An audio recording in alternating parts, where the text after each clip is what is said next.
নমস্কার, কণাস food diary থেকে আমি আশিস কণা আমার চ্যানেলে সবাইকে স্বাগত জানাই। আজকে আমি করবো একটা snacks recipe, perfect snacks recipe. সেটা হচ্ছে রেড সস পাস্তা।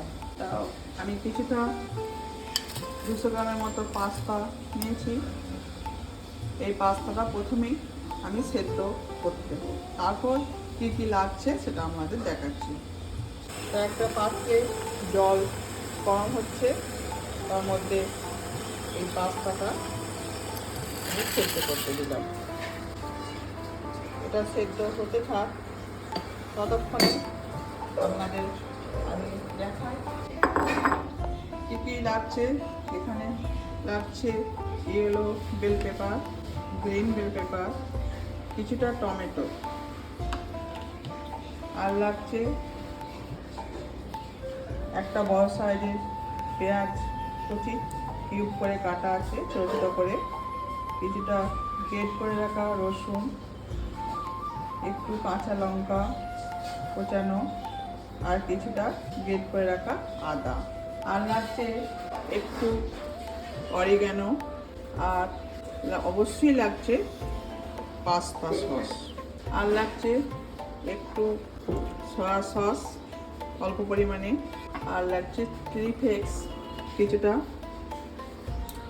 আর একটা কিউব চিজ আছে যেটা গ্রেট করে দেবে। তো এই মূলত এই জিনিসগুলোই উপকরণগুলি লাগছে। প্রথমে একটা গ্যাসের মধ্যে ফ্রাই প্যান বসিয়েছি। এই রান্নাটা সাদা তেলে করবো, তার কিছুটা প্যানের মধ্যে সাদা তেল দিলাম। তেলটা গরম হয়ে গেছে, প্রথমেই দিয়ে দেবো লঙ্কাটা,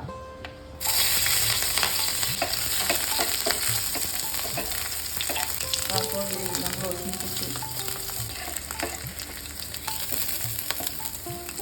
রসুন আর লঙ্কা একটু হালকা ভাজা হলে দিয়ে দেবো পেঁয়াজটা।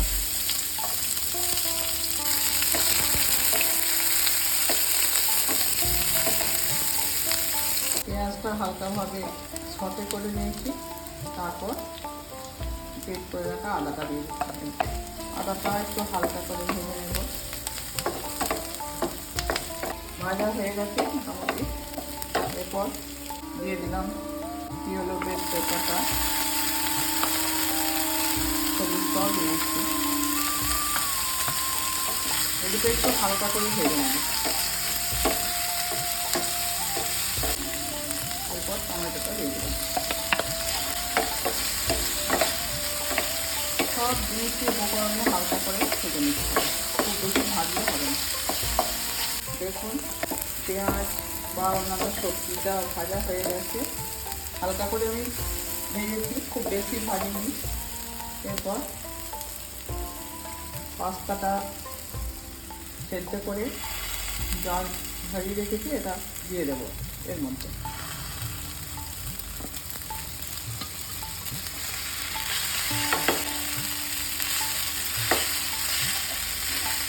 পরিমাণ মতো লবণ দিয়ে দিচ্ছি। লবণটা একটু বুঝে দিতে হবে, কারণ সসে লবণ আছে।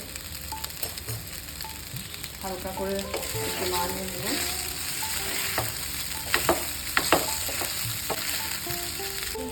প্রথমে দিচ্ছি পাস্তা সসটা,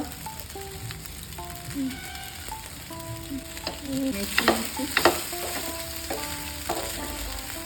ভালোভাবে, মিশিয়ে নিচ্ছি। এরপর বড় চামচের 1 চামচের মতো সয়া সস দিচ্ছি।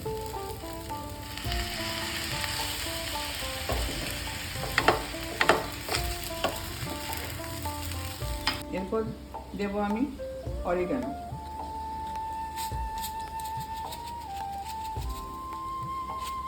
আর দেবো চিলি ফ্লেক্স।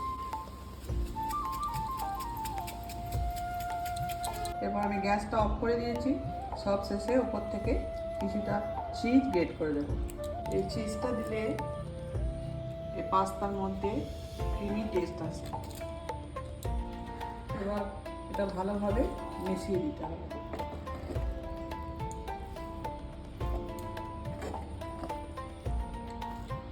আপনারা বাড়িতে স্ন্যাক্স হিসেবে অবশ্যই এটা করে দেখতে পারেন। সব বাচ্চাদের বড়দেরও আশা করছি এটা খেতে ভালো লাগবে, বা বাচ্চাদের টিফিনেও দিতে পারেন। দেখুন রেড সস পাস্তা তৈরি হয়ে গেছে। তো আমি আপনাদের সামনে শেয়ার করলাম কীভাবে তৈরি করি। তো আপনাদের কেমন লাগলো সবাই কমেন্ট করে জানাবেন। আর যদি ভালো লাগে সবাই লাইক শেয়ার সাবস্ক্রাইব করবেন। সবাই ভালো থাকবেন, সুস্থ থাকবেন। নমস্কার।